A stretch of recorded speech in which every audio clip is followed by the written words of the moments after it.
ଆଜ୍ଞା ଆପଣଙ୍କ Honda sign ବାଇକ୍ର ହେଡ୍ ଓରିଂରୁ ତେଲ ଲିକେଜ୍ ହେଉଛି କି? ଜମାରୁ ଡରନ୍ତୁନି, ନୂଆ ବି ଲଗେଇବା ଦରକାର ନାହିଁ। ମାତ୍ର 20 ଟଙ୍କାରେ ଲିକେଜ୍ ମାରିବେ। ଖାଲି ଖୋଲିଦେବେ ହେଡ୍ କଭର, ଓରିଂ ଟିକେ ବାହାର କରିବେ, ଓରିଂ ବାହାର କରିକି 20 ଟଙ୍କାର ଅଠା ଆଣିବେ, ତାକୁ ସାଇଜ୍ରେ ମାରିବେ। ତାପରେ ହେଡ୍ ଓରିଂ କି ହେଡ୍ କଭରରେ ଲଗେଇଦେବା।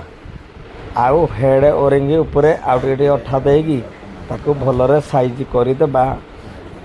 ଆମର ଅଠା ଲାଗିଗଲା ହାତରେ ଟିକେ, ତାପରେ ସାଇଜ୍ କରିଦେବା, ଲାଗିଗଲା ଟଣ ହେଇଗଲା।